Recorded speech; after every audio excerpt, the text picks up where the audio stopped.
अस्सलामुअलैकुम दोस्तों, आज के इस वीडियो में मैं आप लोगों को इंट्रोडक्शन टू एंथ्रोपोलॉजी के हवाले से कुछ बताऊंगा, जिसमें मेन पॉइंट्स है कि इसका एंथ्रोपोलॉजी का लिटरल मीनिंग क्या है, इसका टेक्निकल मीनिंग और इसके डेफिनेशन के बारे में बताऊंगा और एंथ्रोपोलॉजी के कुछ फील्ड्स के बारे में बताऊंगा कि एंथ्रोपोलॉजी किस चीज़ को स्टडी करता है और उसके कितने ब्रांचेस हैं या कौन-कौन से वो एरियाज़ हैं जिनको एंथ्रोपोलॉजिस्ट स्टडी करते हैं। तो वीडियो शुरू करने से पहले अगर अभी तक आपने इस चैनल को सब्सक्राइब नहीं किया तो अभी सब्सक्राइब कर लें ताकि इस तरह की मज़ीद वीडियोज़ आप तक पहुंचती रहे। जी तो दोस्तों, हमारा जो टॉपिक है वो एंथ्रोपोलॉजी के बारे में है कि एंथ्रोपोलॉजी किसे कहते हैं।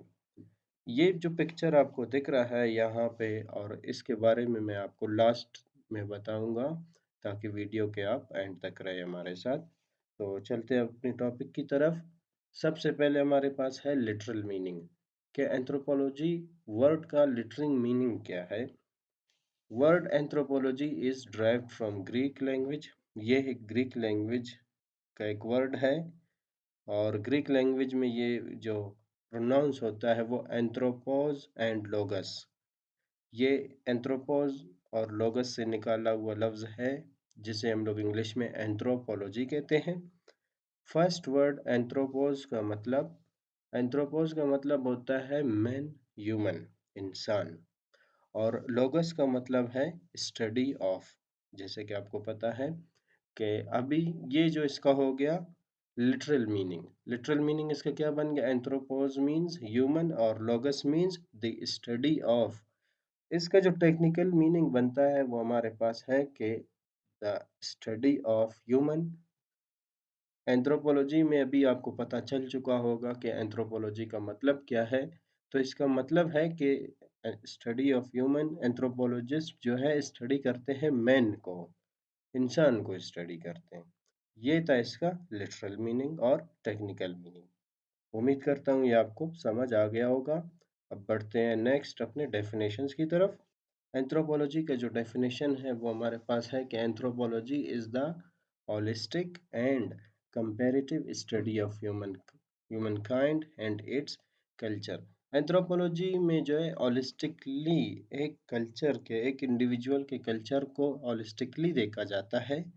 होलिस्टिकली से मुराद जैसे कि वो एवरीडे लाइफ क्या-क्या एक्टिविटीज़ परफॉर्म करता है, उनके रिचुअल्स क्या है, वो कौन-कौन से सेरेमनीज़ को अटेंड कर रहा होता है, उनके बर्थ सेरेमनीज़ क्या है, उनके वेडिंग सेरेमनीज़ क्या है, उनके डेथ सेरेमनीज़ क्या है, उनके रिलीजियस सेरेमनीज़ क्या है, या सोसाइटी के जो दूसरे रिचुअल्स होते हैं, जो सोसाइटी ने बनाए हुए हैं, जो नॉर्म्स है, वैल्यूज़ है, ट्रेडिशंस है, कस्टम्स है, इनको जो इंसानों ने बनाया है, इनको स्टडी करते हैं होलिस्टिकली। एक अप्रोच लगाते हैं, सब चीज़ों को जो है मद्देनज़र रखते हुए स्टडी करते हैं।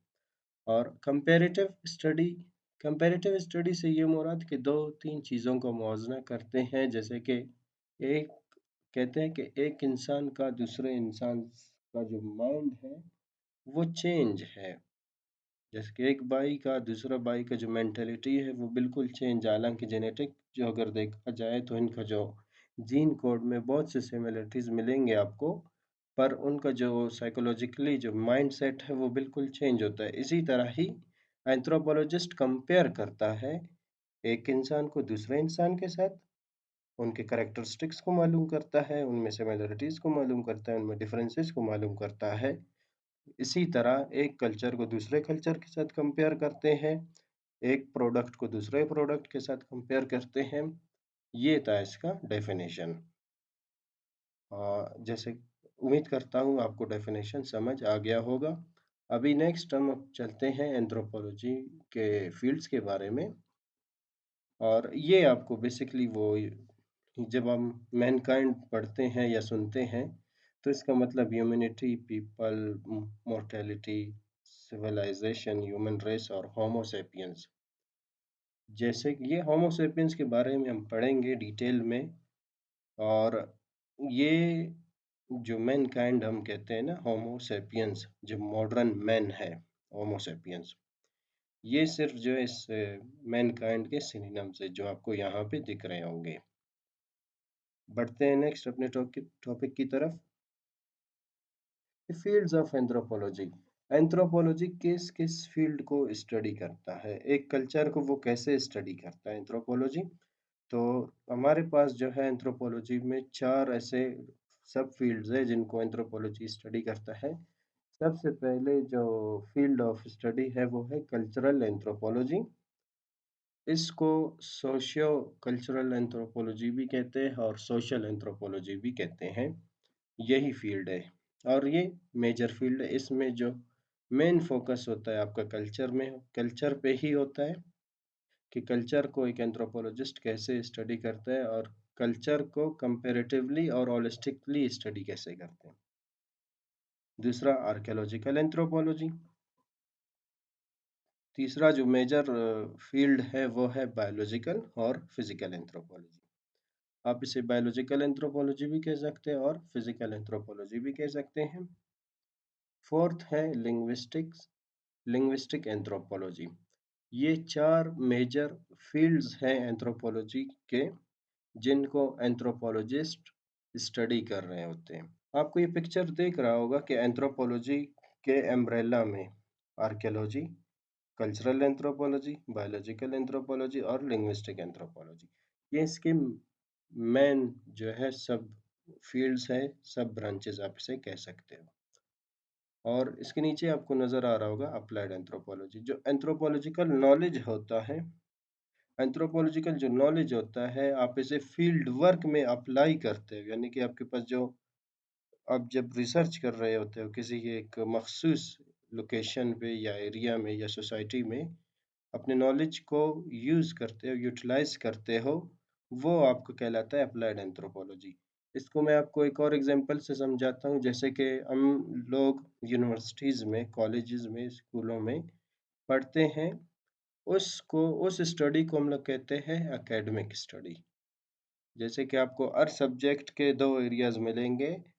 आपने सुना होगा कि स्पेशलाइज़ेशंस जो है एकेडमिक स्पेशलाइज़ेशन, जैसे कि अगर मैं आपको कहूँ कि एकेडमिक एंथ्रोपोलॉजी, तो आप समझ जाएँ कि एकेडमिक एंथ्रोपोलॉजी से मुराद ये कि वो सब्जेक्ट आपको किसी इंस्टीट्यूशन में पढ़ाया जाएगा। वो इंस्टीट्यूशन जो है वो आपका स्कूल हो सकता है, कॉलेज हो सकता है, यूनिवर्सिटीज़ हो सकती है। और अप्लाइड एंथ्रोपोलॉजी, जो नॉलेज आपको यूनिवर्सिटीज़ में दिया होगा, स्कूल में, कॉलेज में दिया होगा, आप उसे प्रैक्टिकल लाइफ में, लेबोरेटरीज़ में या सोसाइटी में जो है उसे आप अप्लाई कर रहे होते हैं। ये आपका होता है अप्लाइड एंथ्रोपोलॉजी, अप्लाइड नॉलेज। तो ये था हमारे पास एरिया, और यही था आज का हमारा वीडियो। और नेक्स्ट टॉपिक में मैं आपको बताता हूँ कल्चर के बारे में कि एंथ्रोपोलॉजिस्ट कल्चर को कैसे स्टडी करते हैं। मैंने आपको शुरू में कहा था कि वीडियो के एंड में मैं आपको एक चीज़ के बारे में बताता हूँ कि वो पिक्चर, आखिर जब भी आप जो है ह्यूमन एवोल्यूशन लिखते हैं या एंथ्रोपोलॉजी लिखते हैं तो आपके पास इस तरह का जो है एक पिक्टोरल फॉर्म में पिक्चर बना हुआ है एवोल्यूशन का। ये जो पिक्चर है इसको हम लोग पढ़ते हैं फिजिकल एंथ्रोपोलॉजी में, फिजिकल और बायोलॉजिकल एंथ्रोपोलॉजी में इसको पढ़ते हैं। और मिलते हैं नेक्स्ट वीडियो में। अगर अभी तक आपने इस चैनल को सब्सक्राइब नहीं किया तो अभी सब्सक्राइब कर लें ताकि आपको इस तरह की मज़ीद वीडियोस मिलते रहें।